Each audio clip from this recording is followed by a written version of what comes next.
Hello students of class 7th।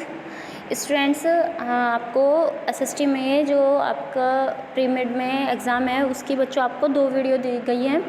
इसमें जो first video है उसमें मैंने आपको पेपर के बारे में बताया कि आपका पेपर कैसा आएगा, और ये आपकी सेकंड वीडियो है उसमें आपका हिस्ट्री के 1-2 चैप्टर दोनों करा दिए। इसमें हम ज्योग्राफी का चैप्टर 1 और सिविक्स का चैप्टर 1 पढ़ेंगे। ओके बच्चों, सभी बच्चे समझेंगे इसे चैप्टर को। इसमें पहले आपका ज्योग्राफी का चैप्टर 1 का बुक वर्क है। इसमें सबसे पहले है इनमें से कौन सा प्राकृतिक परितंत्र नहीं है। कौन सा नहीं है बच्चों?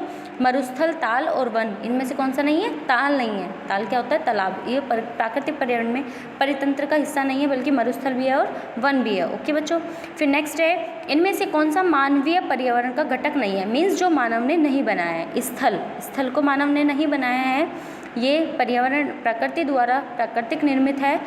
धर्म और समुदाय क्या है? मानव ने बनाए हैं। ओके बच्चों, फिर नेक्स्ट है इनमें से कौन सा मानव निर्मित पर्यावरण, यानी कि जो मानव द्वारा बनाया गया है। क्या पहाड़ मानव बना सकता है? नहीं। समुद्र मानव बना सकते हैं? नहीं।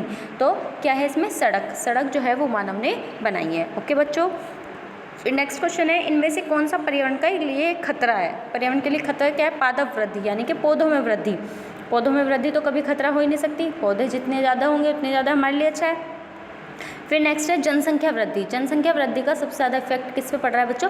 पर्यावरण पे, जो कि पर्यावरण के लिए एक बहुत बड़ा खतरा है। ओके बच्चों, फिर नेक्स्ट क्वेश्चन है आपके सही जोड़े मिलाने आपको। जैवमंडल। जैवमंडल क्या होता है बच्चों? वह संकीर्ण क्षेत्र जहाँ स्थल, जल एवं वायु पारस्परिक क्रिया करते हैं। जहाँ सब एक साथ मिलते क्रिया करते हैं वो क्या कहलाता है? जैवमंडल। फिर नेक्स्ट क्वेश्चन है आपका वायुमंडल। वायुमंडल क्या है बच्चों? पृथ्वी को घेरने वाली वायु की चादर क्या कहलाती है? जैवमंडल, वायुमंडल कहलाती है। ओके, फिर नेक्स्ट क्वेश्चन है जलमंडल। जल क्या है? हमारे आसपास का जो क्षेत्र है बच्चों, जलीय क्षेत्र है, जो जलीय क्षेत्र को क्या कहा जाता है? जलमंडल कहा जाता है। ओके बच्चों, फिर नेक्स्ट क्वेश्चन है पर्यावरण। पर्यावरण क्या है? हमारे आसपास का जो भी क्षेत्र है सारा का सारा, उसमें स्थल मंडल भी इंक्लूड है, जलमंडल भी, जैवमंडल भी, वायुमंडल भी, जिसमें इंक्लूड किए जाते हैं उसे क्या कहते हैं बच्चों? पर्यावरण कहते हैं। ओके, फिर नेक्स्ट पढ़ते हैं अब हम। इसमें जो आपका कॉपी वर्क है इसमें फर्स्ट चैप्टर है पर्यावरण किसे कहते हैं। किसी भी जीवित प्राणी के चारों ओर पाए जाने वाले लोग, स्थान, वस्तुएं, प्रकृति, जो भी हमें इफेक्ट करते हैं और हम जिसको इफेक्ट करते हैं वो सब क्या है बच्चों? पर्यावरण होता है। ओके, पर्यावरण के घटक। पर्यावरण के क्या क्या घटक हैं? प्राकृतिक घटक है, मानव निर्मित है और खुद मानव है। कि बच्चों, फिर नेक्स्ट है स्थल मंडल किसे कहते हैं। पृथ्वी की ठोस प्रॉपर्टी या कठोर ऊपरी परत को स्थल मंडल कहते हैं। सबसे जो ऊपरी परत होती है पृथ्वी की उसे क्या कहा जाता है? स्थल मंडल, जिस पे कि हम रहते हैं। फिर नेक्स्ट है जलमंडल। जलमंडल क्या होता है बच्चों? जल के क्षेत्र को जलमंडल कहा जाता है, यानी कि जहाँ पे जल ही जल होता है वो उसे क्या कहता है? जलमंडल कहा जाता है। ओके, फिर नेक्स्ट क्वेश्चन है बच्चों वायुमंडल किसे कहते हैं। वायुमंडल क्या है? पृथ्वी के चारों ओर फैली वायु की परत को वायुमंडल कहते हैं। ओके, फिर नेक्स्ट है जैवमंडल क्या है? पादप एवं जीव जंतु मिलकर जैवमंडल का या सजीव संसार का निर्माण करते हैं, जिसमें वे निवास करते हैं, उसे क्या कहते हैं? जैवमंडल कहते हैं। ओके, फिर नेक्स्ट है परितंत्र क्या है? सभी जीवधारियों का आपसी एवं अपने आसपास के पर्यावरण के बीच का संबंधी परितंत्र का निर्माण करते हैं। ओके, फिर नेक्स्ट क्वेश्चन है विश्व पर्यावरण दिवस। बच्चों याद रहेंगे विश्व पर्यावरण दिवस कब मनाया जाता है? 5 जून को मनाया जाता है। नेक्स्ट क्वेश्चन है मानव निर्मित पर्यावरण के 4 उदाहरण क्या हैं जो मानव ने बनाया है? पार्क, पुल, सड़क, इमारतें। इसमें आप कुछ भी लिख सकते हैं जो कि मानव द्वारा बनाए गए हैं। वस्तु विनिमय पद्धति क्या है? वस्तु विनिमय क्या है बच्चों? यह वस्तुओं की अदला बदली का व्यापार है जिसमें धन का प्रयोग नहीं होता, यानी कि इसमें क्या होता है? वस्तु के बदले वस्तु ली और दी जाती है। ओके, फिर नेक्स्ट क्वेश्चन है लघु उत्तरीय प्रश्न है प्राकृतिक पर्यावरण में कौन कौन सी 2 परिस्थितियां सम्मिलित हैं? कौन कौन सी है बच्चों? जीवीय और अजीवीय। सजीव प्राणियों का संसार जीवीय कहलाता है, जैसे पादप और जंतु। निर्जीव पदार्थों का संसार जैसे कि स्थल। ओके, फिर नेक्स्ट है पेड़ पौधों और जीव जंतु कैसे एक दूसरे पर निर्भर रहते हैं। कैसे रहते हैं? पेड़ पौधे जीव जंतु को सांस लेने के लिए ऑक्सीजन प्रदान करते हैं। पेड़ पौधे पर्यावरण को स्वच्छ रखते हैं और जानवरों को आश्रय प्रदान करते हैं। जंगलों में ही अधिकतर जानवर रहते हैं, पेड़ पौधे नहीं होंगे तो जंगल ही क्या, और जंगल नहीं तो जानवर ही कहाँ रहेंगे। ओके, फिर नेक्स्ट है जानवर पेड़ पौधों को कार्बन डाइऑक्साइड प्रदान करते हैं जिसके द्वारा पेड़ पौधों को अपना भोजन बनाते है।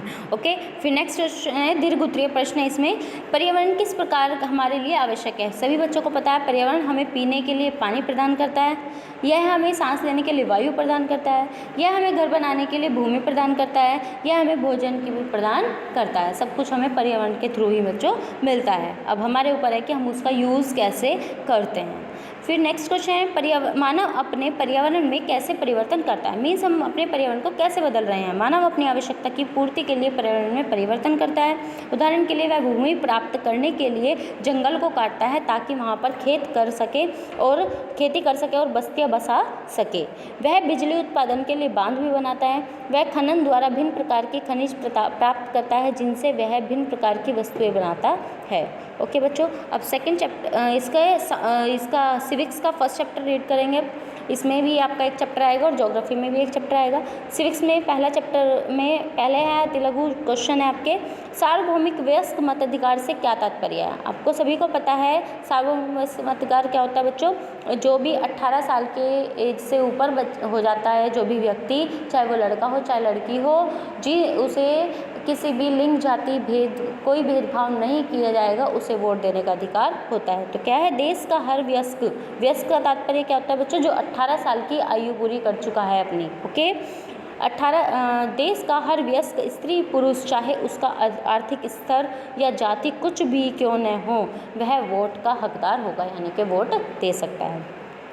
फिर नेक्स्ट क्वेश्चन है, आत्मकथा जूठन किसके द्वारा लिखी गई है। किसकी है ये कथा बच्चों, आत्मकथा है ओम प्रकाश वाल्मीकि की। ओके, फिर नेक्स्ट क्वेश्चन है, गरिमा से क्या तात्पर्य है। इसका तात्पर्य अपने आप को और दूसरे व्यक्तियों को सम्मान योग्य समझने से है।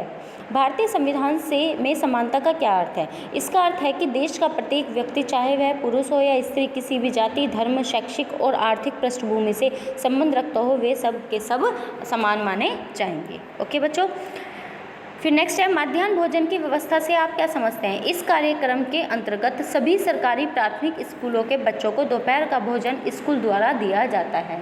ठीक है बच्चों, ये जो सुविधा है बच्चों, सरकारी स्कूल जो होते हैं प्राथमिक विद्यालय, उनमें ये वाली सुविधाएं दी गई हैं। ओके, फिर है, भारतीय संविधान के जनक कौन है बच्चों, डॉक्टर भीमराव अंबेडकर है। मध्याह्न भोजन की व्यवस्था जो है वो सबसे पहले किस राज्य में शुरू हुई थी बच्चों, तमिलनाडु में। कहाँ पे शुरू हुई थी, तमिलनाडु में शुरू हुई थी। फिर नेक्स्ट क्वेश्चन है, संविधान क्या है। यह वह दस्तावेज है जिसमें देश की जनता व सरकार द्वारा पालन किए जाने वाले नियमों और अधिनियमों को निरूपित किया जाता है, यानी कि लिखा जाता है, वह क्या है, संविधान है।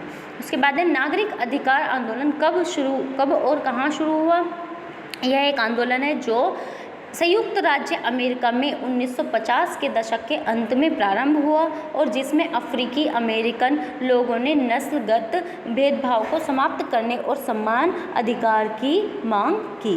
ठीक बच्चों, फिर नेक्स्ट है लघु उत्तरीय प्रश्न है, मध्याह्न भोजन की व्यवस्था के कोई 3 लाभ बताओ। क्या लाभ हुआ इससे। दोपहर का भोजन मिलने से स्कूलों में बच्चों की संख्या में वृद्धि हुई है। मीन्स बच्चे इस लालच में, जो गरीब बच्चे हैं उन्हें खाना नहीं मिलता था, उस लालच में स्कूल जाने लगे कि हमें खाना वहाँ पर मिल जाएगा। स्कूल में निम्न और उच्च जाति के बच्चे एक साथ भोजन करते हैं। इससे क्या होता है, जातिपात खत्म होता है बच्चों, कोई किसी के साथ गंदा रिएक्ट नहीं करता, सब एक साथ खाना वहाँ पर बैठ के खाते हैं, जिससे जातिगत भेदभाव कम हुआ। इस कार्यक्रम में गरीब छात्रों की भूख मिटाने की मदद भी की है। ठीक है ना, जो भूखे बच्चे हैं उन्हें खाना मिलने लगा टाइम पर। उसके बाद है दीर्घ उत्तरीय क्वेश्चन है, कानून के सामने सब व्यक्ति बराबर हैं, इस कथन से आप क्या समझते हैं। अभी बताया है, कानून की दृष्टि में हर व्यक्ति समान है, किसी भी व्यक्ति के साथ उसके धर्म, जाति, वंश, जन्म स्थान और उसके स्त्री या पुरुष होने के आधार पर भेदभाव नहीं किया जा सकता। हर व्यक्ति सार्वजनिक स्थानों, सार्वजनिक स्थान क्या होते हैं बच्चों, किसी भी मंदिर में, किसी भी मस्जिद में, किसी भी गिरजाघर में, कहीं भी, चिड़ियाघर हुआ, कोई भी जो ताजमहल वगैरह ये सब जो इमारतें होती हैं बच्चों, वहाँ पर कोई भी जाति का व्यक्ति वहाँ पर जा सकता है। ओके बच्चों, छुआछूत को खत्म कर दिया गया।